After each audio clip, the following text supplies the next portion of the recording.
Walt. So I'm kicking off today with the only doll on today's list that isn't from my personal collection. This little guy actually belongs to a very good friend of mine, Mysterion the Mind Reader. He might be the one doll on this list that some of y'all may have heard about before, since he's getting more popular by the day, and he was actually recently shown on the Hulu show Repossessed. Now, Mysterion isn't the original owner of the doll. To my knowledge, he's actually the 5th owner to date. And Walt's easily the most cursed doll out of the bunch today, and probably one of the most cursed dolls of all time. Through using a spirit box, Mysterion has been able to learn that Walt loves playing with fire and is around 80 years old. He looks pretty good for his age. So spirit box communication tends to require a lot of focus to understand, and that's the same tool that Mysterion used me to help communicate with some of the other dolls you'll meet today. Now, his name, in classic doll fashion, comes from his original owner, Walter Tomlinson, born in 1927, who actually started the first fire in Walt's presence and gave the doll his hunger and love of flames. This was the one toy Walter didn't destroy, and spent his days with little human contact as he suffered from violent outbursts. As punishment for attacking a housekeeper, the doll was taken from him, and in retaliation, Walter set fire to the house. Luckily, nobody was hurt, but at that point he was sent to the state sanitarium, where he passed at the age of 15. So Toy Walt has a nasty habit of draining technological batteries as well as setting fires, so I did have the foresight to bring my phone charger and backup battery pack with me today just in case. Also, for context, Mysterion's home is already haunted by a number of different ghosties, so I'm sure that doesn't help with Walt's general chaos. He enjoys tormenting animals, setting fires, and communicating through his bell, which I didn't bring with me today. I didn't have enough room in my bag. I do believe we have footage of him setting fire at a live seance, which, as someone who knows Mysterion personally, that was very much real. Now, the last 3 owners before Mysterion took possession of this little guy all wound up being the victims of mysterious house fires. Oh, and if you light a candle in his vicinity, Walt has a very bad habit of manipulating it, so I'm glad he isn't in my home because I enjoy using candles on a regular basis. As you can see, his fingers look a little singed, and that's from years of fire chaos. Another fun physical fact, there's actually a lock of hair buried in his head that Mysterion believes came from the original owner, but nobody knows for sure. Oh, in lighter news, recently we found out he's apparently a fan of Michael Jackson, so he's got good taste in music for an old guy. Number 4, Glenna the porcelain baby doll. Okie dokie folks, I'm continuing this list with the most genuinely spirited doll in my personal collection, and also the oldest one. And I guess the most curious looking, but that depends on your level of fear of dolls. So, this little girl's entry into my life was pretty innocent. When I was growing up, I lived next to a set of folks I came to know as bonus grandparents, Mr. and Mrs. McLean. They were the loveliest people, and they had a little teacup poodle named Taffy that I loved very much. I forget how the conversation came to be, but one day Mrs. McLean asked if I would be interested in having one of her dolls from when she was a young girl. I accepted, and that's when this bundle of joy came into my life. Now, for the longest time, this little beauty was calm. I kept her in the corner of my room in a pink Disney princess hat box. I didn't really take her out of the box often, since, as you can see, she's pretty delicate, and I didn't really want to risk anything happening to her. At the same time, I was also given a green glass tea set along with the table and cushion seat that belonged to Mrs. McLean and to our little doll. Oh, before I forget, she didn't come with a name. I just christened her Glenna after Mrs. McLean because, well, it just felt right. And she's got her little clothes on and everything. So when the day came that I left my small town to go to university, she stayed behind because I didn't want anything to happen to her. Also, my university dorm was like way too small for her and her box. It wasn't until I moved into my current place last year that I really wanted her back in my life, now that I have the space, and also just I don't really see myself ever returning to my hometown. Bless my dad, he delicately moved her in the box during one of the many hours-long road trips he's made to Toronto, and I was very happy to be reunited with her. I found a spot for Glenna and her box under my bed, and that's when things took a turn for the cursed. So for context, my room is full of figurines ranging from nutcrackers to collectible Barbies, WWE action figures, Disney memorabilia, Funkos, and more. So on the fateful night that Glenna arrived, without any kind of rational explanation, the wind-up nutcracker on my bookshelf began to play without being wound up. So this had never happened before, or else he would be here today instead of this delicate creature. Luckily for me, my roomie also witnessed the event, so I can be positive that I wasn't just imagining things. But here's the thing. At the time, we weren't quite sure which of the dolls in my collection had caused a disturbance, so I messaged good old Mysterion to see if I could bring them over to his place and we could do some investigating. Bless him, he was in town that week. He's quite the world traveler. So I packed up Glenna and a few of the other dolls I'll be introducing y'all to today and brought them over to his place to get to the bottom of things. He's pretty dang good at communicating with creepy doll spirits, being the owner of, you know, a couple of creepy dolls himself, other than Walt. Granted, he also just has a full-blown museum of weird stuff in his actual home. Nevertheless, we did a session and tried seeing which of the dolls wanted to communicate with us. It turned out that Glenna here was angry about the road trip and disruption to her environment and wanted to make it crystal clear that she wouldn't be a fan about anything like that ever happening again. I vowed to her then and there that I wouldn't dream of putting her through another big move ever again. Heck, today is the first time she's left my apartment in over a year. I'm really hoping she doesn't cause a ruckus tonight, but I'm planning on cleansing my home just in case. Number 3, Kokashi Doll. So these dolls are known for their simple cylindrical shapes and vibrant colors, but there is a dark and eerie story associated with them that goes way beyond their charming appearance.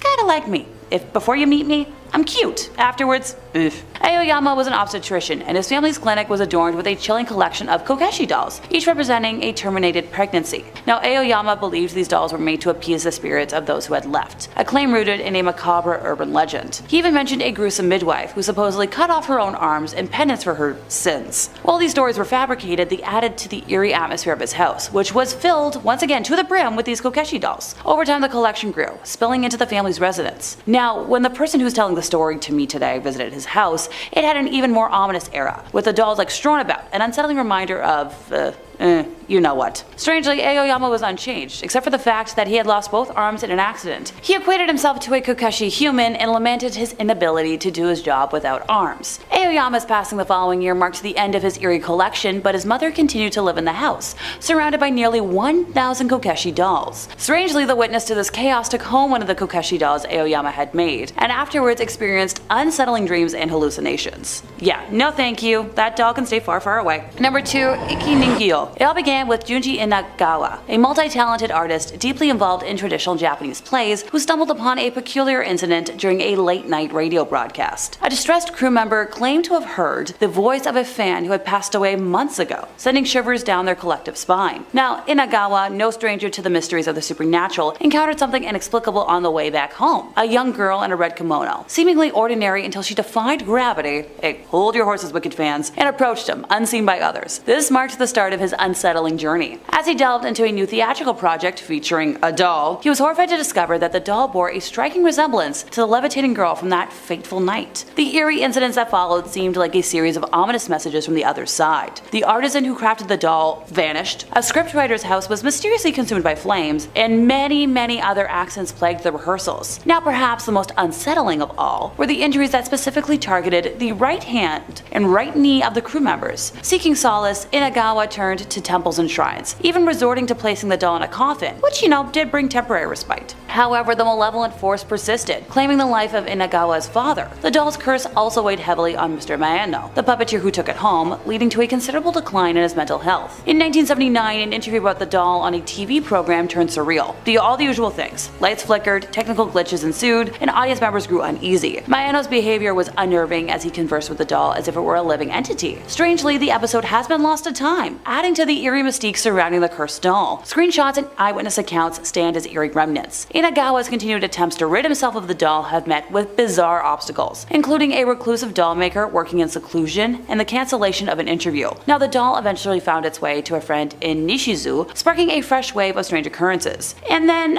mysteriously, the doll vanished from the shrine, leaving no trace. If I was anybody, I would just let it be. It doesn't want to be found, let it vanish. Number 1, Likachan. So the world of creepy dolls just got even stranger, folks, as we delve into the chilling lore of the Likachan doll. You see, this doll is no ordinary plaything. It is a tale that's gonna send shivers down your spine and mine. This doll has been compared to the very popular Barbie. She was so beloved in Japan that the manufacturer set up a phone line for eager young folks to call and chat with, the doll herself. Or at least they thought they were. So rumors began circulating that some of the folks who called in were hearing unsettling messages from Lika, such as, "I'm coming to your house to kill you."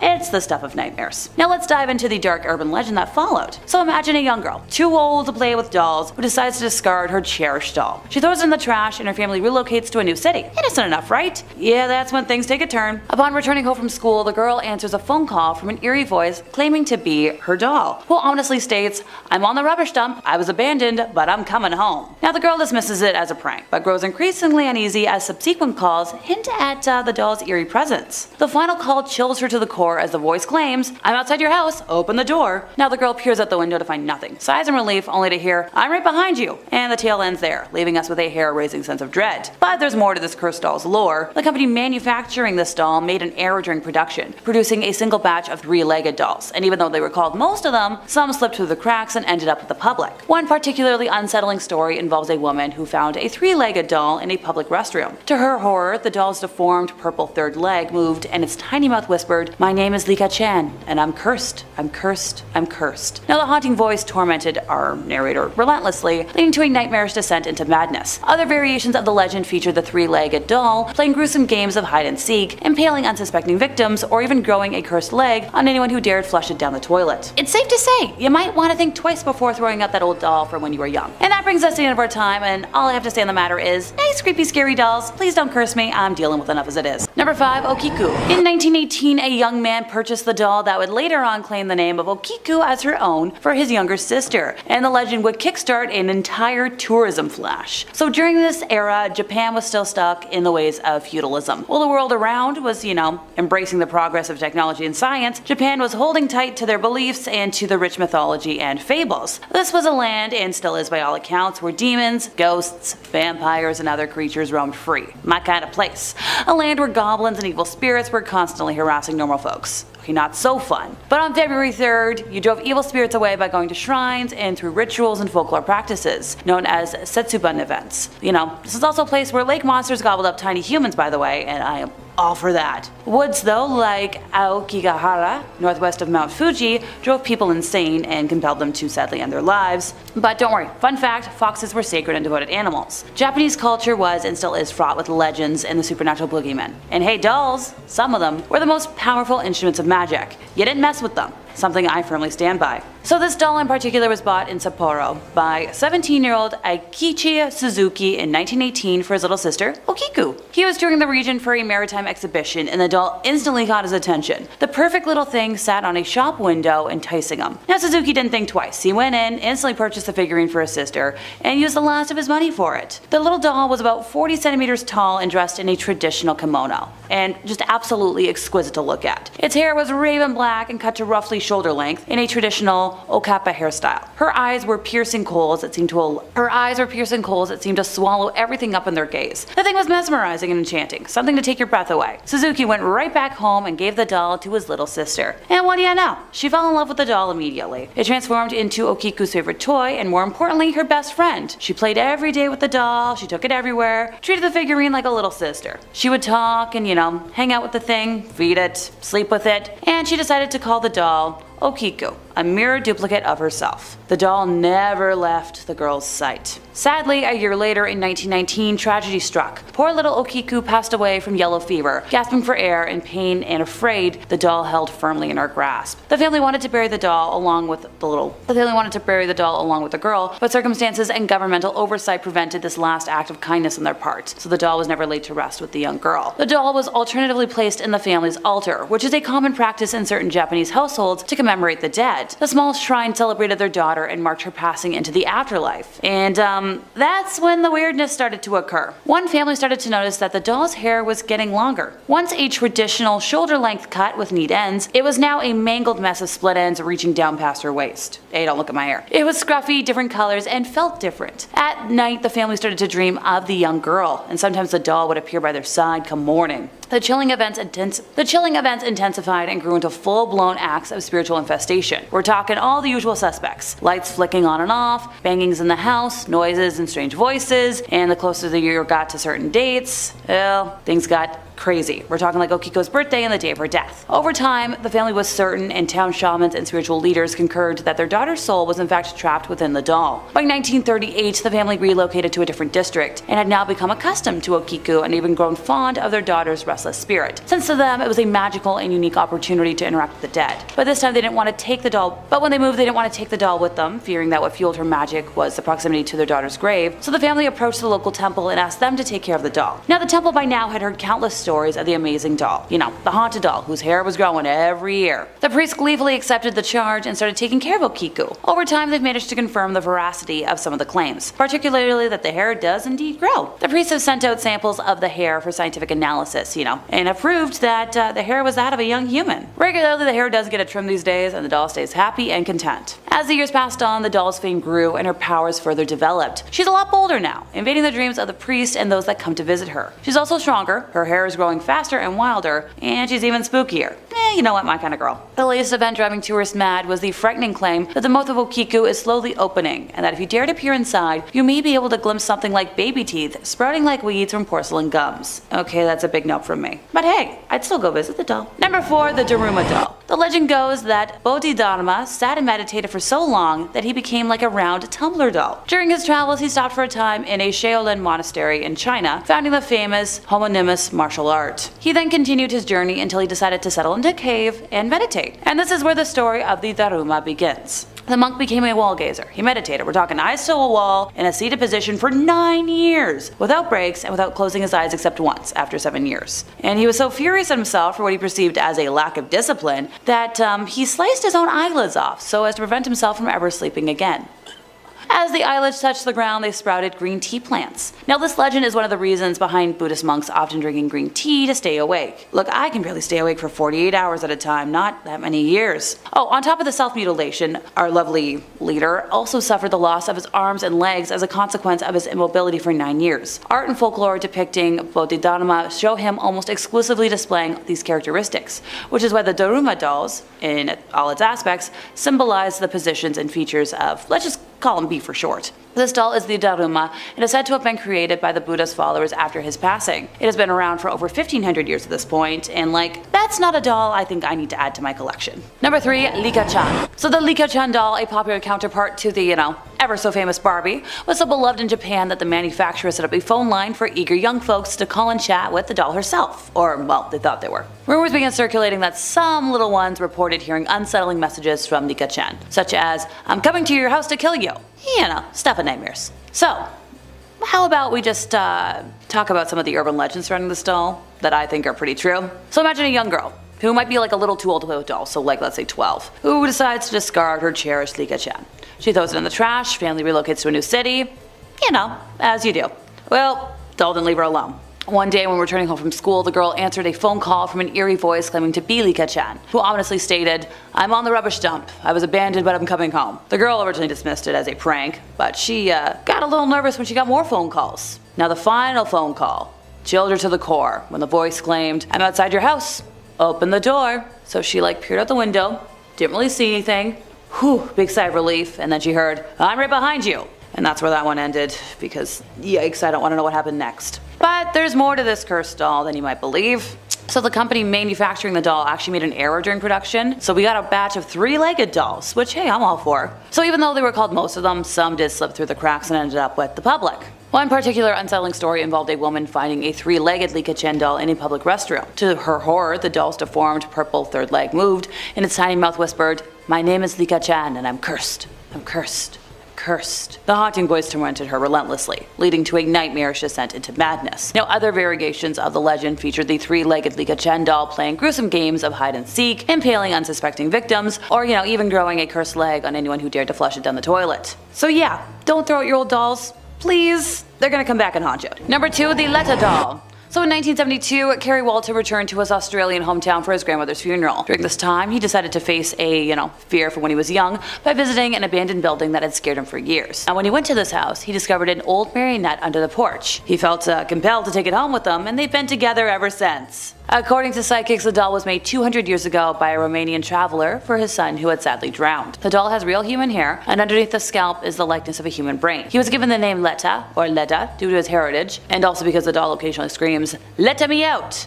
So yeah, the doll's a little quirky. If you take the doll outside, it's gonna rain. And if you bring it into a room, if there's something hanging on the wall, it might fall off. Dogs bark and attempt to attack whenever they're near Leta. And people said that they feel inexplicably afraid and sad when they see him. Oh, Leta's also supposedly capable of moving on his own, changing positions while seated, and emitting a pulse while held. So I'm good.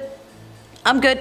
Number 1, Robert the Evil Doll. Probably the most, other than Annabelle, the most famous doll on today's list. So for starters, this one only looks vaguely human. His nub of a nose looks like a pair of pinholes, and he's covered in brown little marks, kind of like scars. His eyes are beady and black, and combined with his malevolent smirk, he's terrifying to look at. Clasped in his lap, he's holding his own toy. The doll originally belonged to Robert Eugene Otto, an artist described as eccentric, but what artist isn't?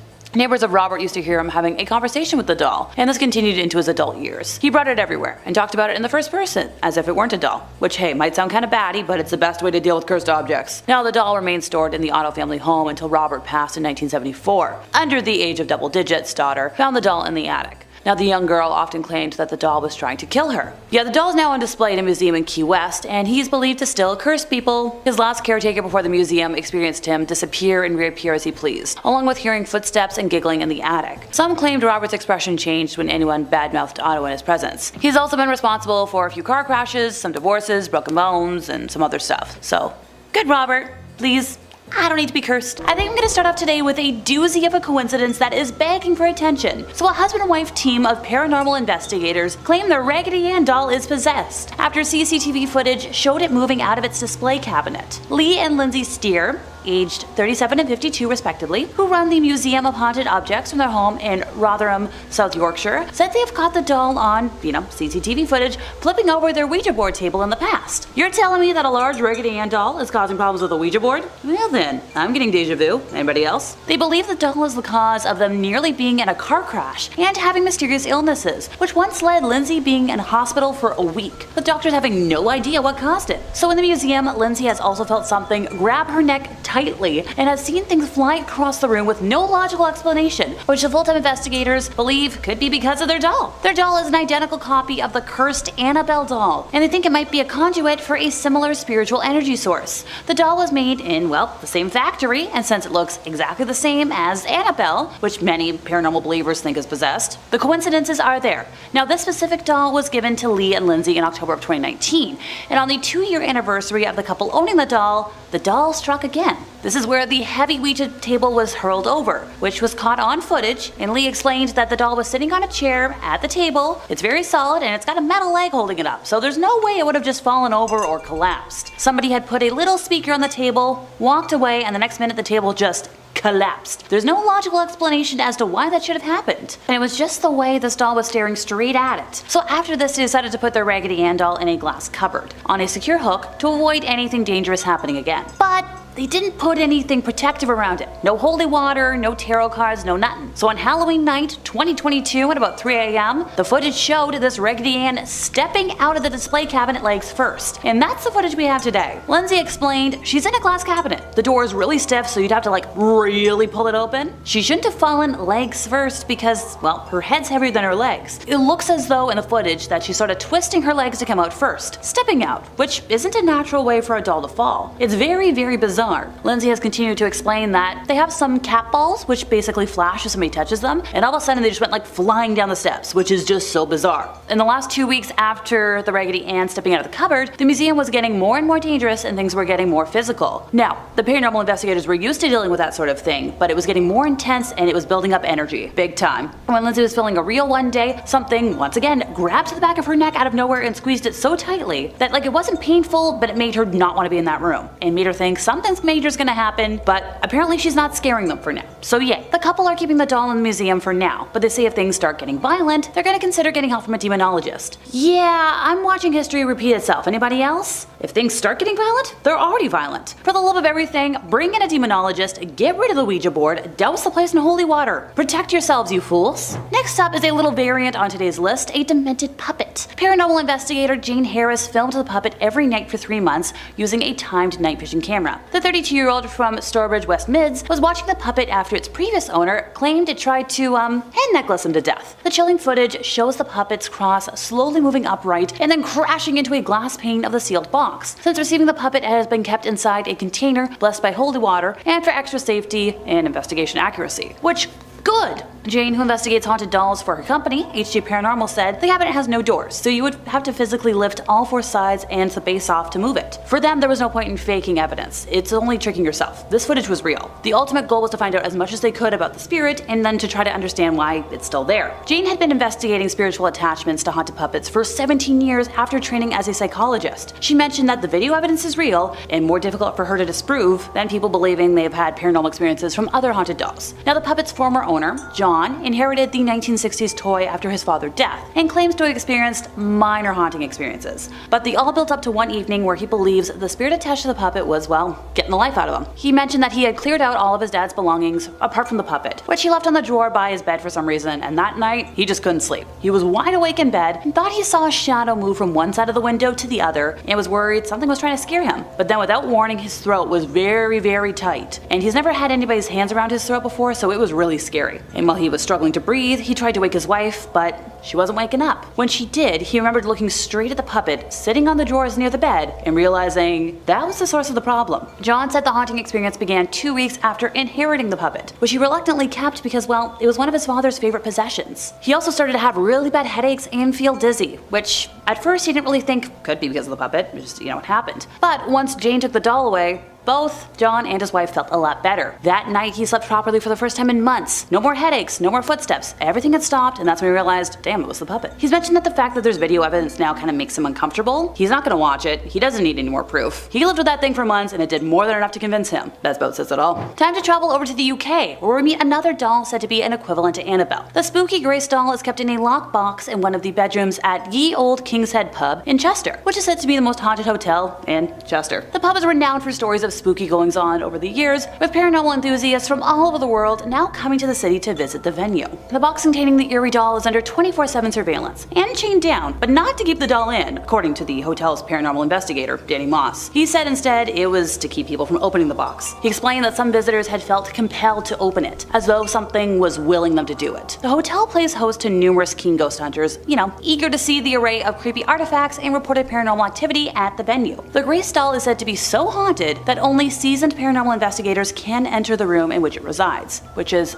so smart. Danny explained that he's been investigating the item for the last 5 years, and he's seen it produce some of the best evidence in the paranormal field, but to now capture it moving on camera is a special moment. I agree with this. There will always be skepticism when it comes to the paranormal, and rightly so, but when you capture something like this, people have to come to terms with the possibility that there really are things out there that we can't understand. The way the item moves defies all laws of gravity, and that's what makes the footage so compelling. It's important to note that the room is locked and the public do not have access upstairs during the day. Danny said it was moved to room 8 at the hotel, also known as My Haunted Hotel, in January of last year from its previous home at the Tatton Old Hall in Cheshire. The doll made national headlines in 2019 where it was said to have told Danny it wanted to burn his eyes. Absolutely not, no thank you. Time to move on from stuffed nightmares and instead talk about a porcelain beauty. Could not me. Lee Roberts and Paul Stevenson were doing a practice live broadcast from the notorious poltergeist hotspot ahead of their scheduled Halloween visit. However, while filming themselves creep around the infamous 30 East Drive in Pontefract, West Yorkshire, they claim a doll in one of the bedrooms was used by a poltergeist or demonic force to scare them. The terrifying footage shows a porcelain doll named Victoria in her box with the lid on when they first go into the bedroom. Nice and chill, just hanging out. However, when they return moments later, the doll has moved and the lid is completely off and has been bent out of shape, leaving the pair then checking the house for an intruder in panic.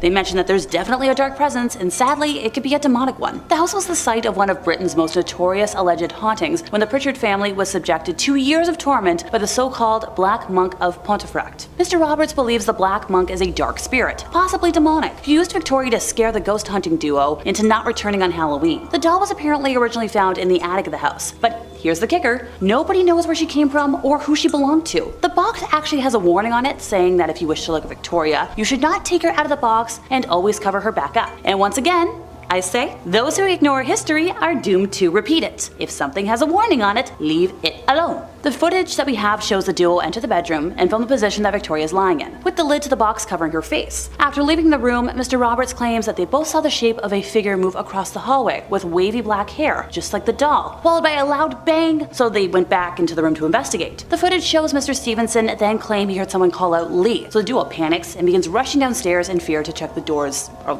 locked. Mr. Roberts mentioned that they didn't know what was real and what wasn't. If someone had been in there toying with them, then that's even scarier than a ghost. It was a really frightening 90 minutes, and as they left, the door swung open, but wouldn't do it again when they tried. They definitely think it was some sort of presence doing it. They were just about to leave, so they think it was something there warning them to say, don't go back. I hope they listened. So when it comes to who or what is most likely to be perceptive of ghosties in the home, animals, the very young, and true believers tend to bear the brunt of the responsibilities. Well, this is a case where a kitty sadly got caught on camera while experiencing the fright of their lives. Kathy Gallinger said that since moving into her home back in August of 2018, she had experienced a series of scary supernatural incidents, including objects moving on their own and shadow figures appearing in the darkness. But she was stunned when a CCTV camera she had set up in her basement captured a black mass emerging from her mother's old doll from the 1950s, which she believes could be a ghost. Footage captured shows her black cat Salem visibly distressed and staring intently at her dolls before what appears to be a black mist appearing from one of them and drifting in the cat's direction before sending the fearful feline scarpering. Although the call center operator has become used to the paranormal scaring the life out of her in her own home, she has since avoided venturing down down to the basement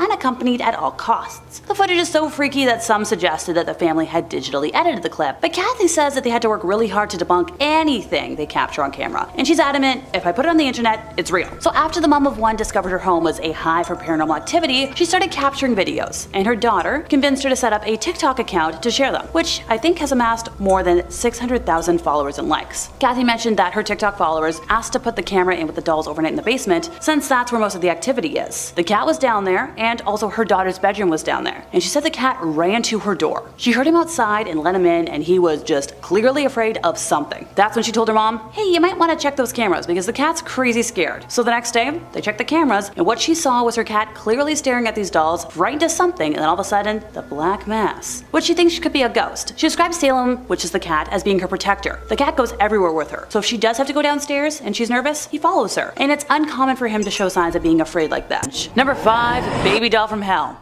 Alrighty folks, well today might not be another installment of dolls from my personal collection. That was not right. Alrighty folks, well today might not be another installment of dolls just from my personal collection. This one is a doll that I blocked out of my memory last time I was chatting about my girls. And my dad can't currently find her, never mind the fact that I can't even find what type of baby doll she was on the internet. Picture this, a white baby doll with white blonde hair, wearing a yellow patterned dress, and she has like a band-aid on her hand and she's got some hearts on her body. Like there's one on her skull, I think there's one on her cheek, some more on the band-aid. Oh, and she talks. Battery powered, of course. So if you know what this is, please let me know in the comments because I can't find any creator for it. So the band-aids and like the little hearts act as sensors, repeating, I love you mommy. Cute, right? Yeah.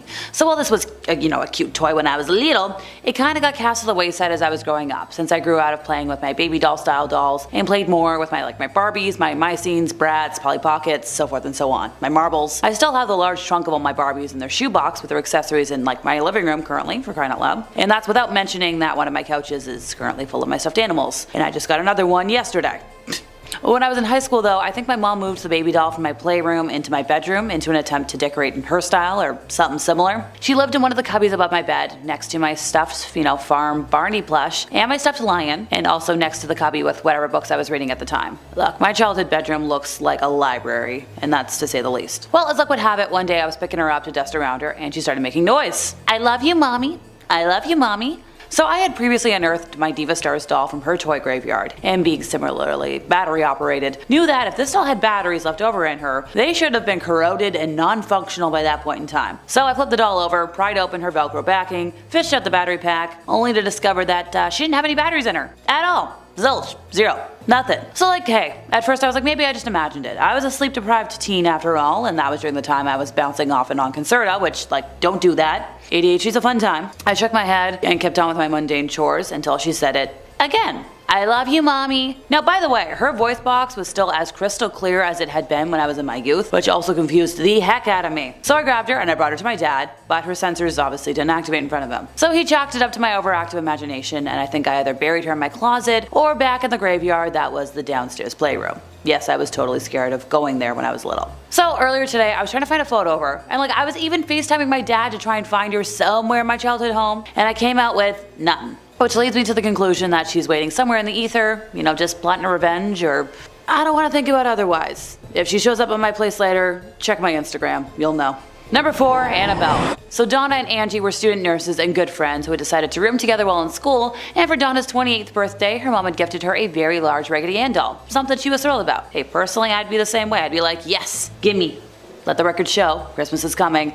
I am always down to accept more dolls, plushies. Can't go wrong. So soon after adopting the precious doll, Donna started to notice some weird behavior. She would leave Annabelle on her bed every morning behind her locked bedroom door, seeing her the same way with her arms and legs crossed, and would come home at night to the rag doll having moved rooms and in positions that just weren't possible. She described a few instances of the doll kneeling, and speaking from experience, stuffed dolls can't kneel without falling for more than a few seconds. Now Donna and Angie then started finding notes left throughout the apartment, written on parchment paper in red pen. 2 things they didn't own. When Donna's boyfriend Lou started criticizing the doll, unexplainable handprints and scratches began appearing on his body. And that's when the girls made the decision to call a priest, who then brought in the Warrens. Oh, and before that they also brought in a medium who did a seance. That's how we got the name Annabelle. So the Warrens were able to calm down the entity enough to remove her from the house, place her in the backseat of their vehicle, and Ed decided it was safer to avoid traveling on the interstate in case the entity hadn't really been separated from the doll. And what do you know?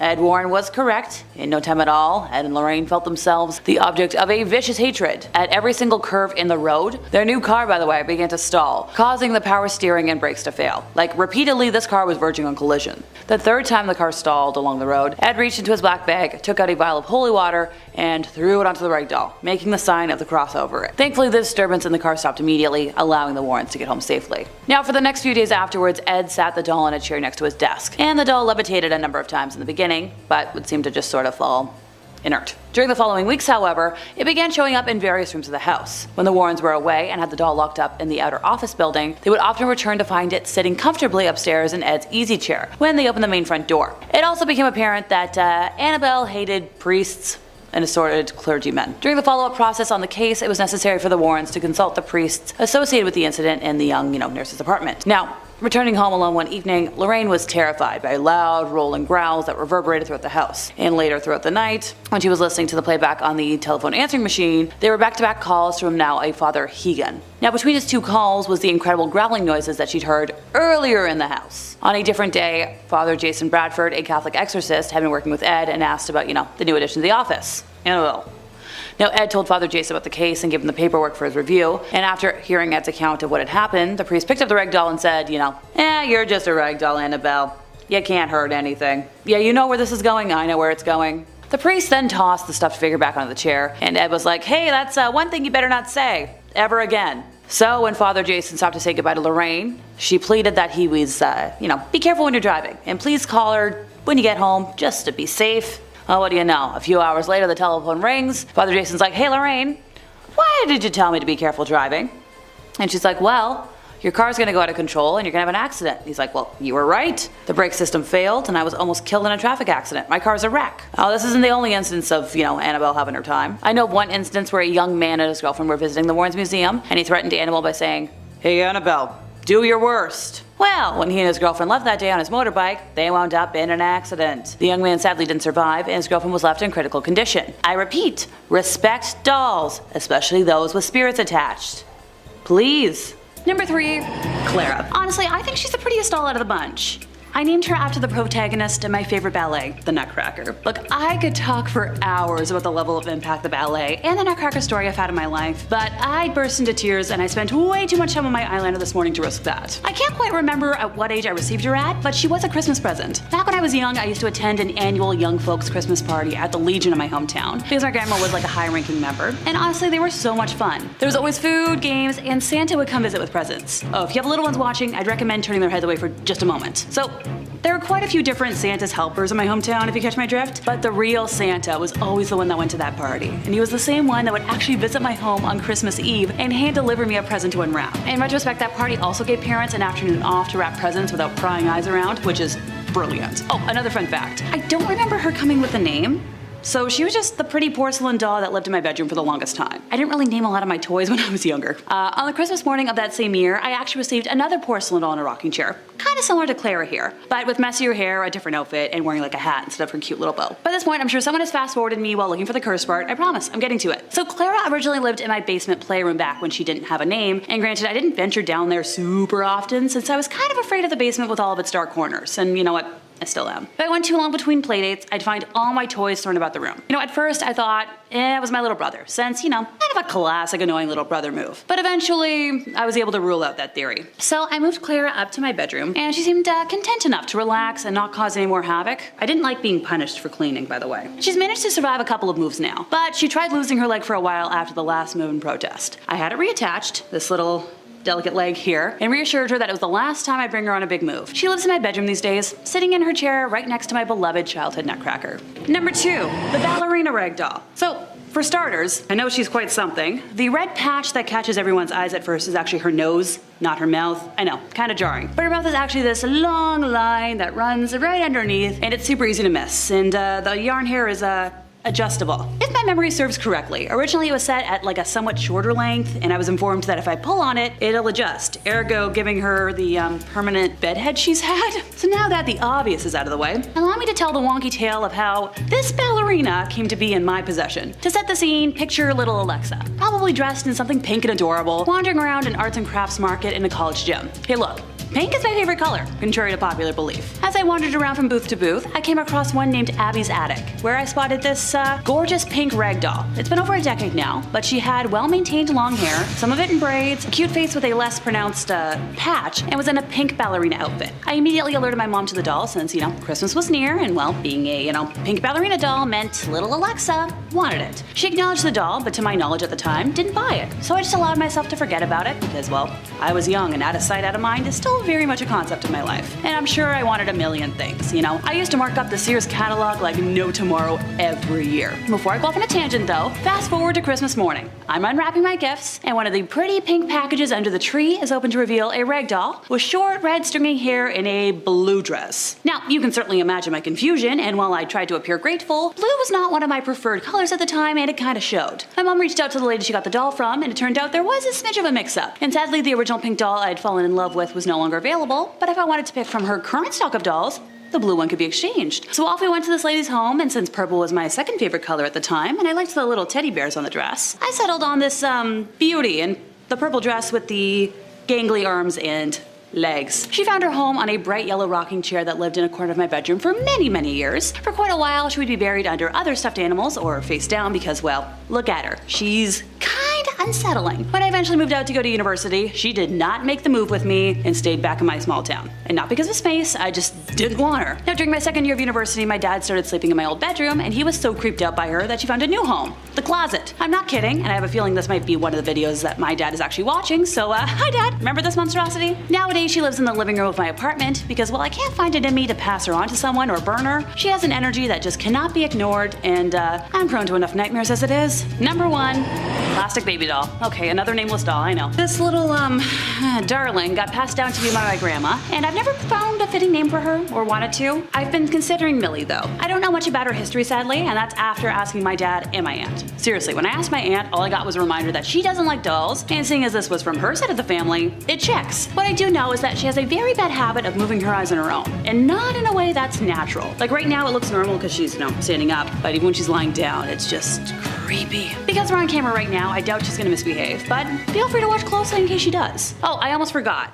She and Clara were the other 2 dolls that I brought with Glenna to Mysterion's for that checkup. And while she was calm then, I have half a mind to ask him to perform another session tonight when I swing by to return Walt. I tend to keep this baby doll in a corner of my room under a pile of stuffed animals, and she kinda creeps me out, but I guess I should probably give her a name at this point to be nice. I know I mentioned Millie earlier, but let me know your suggestions in the comments.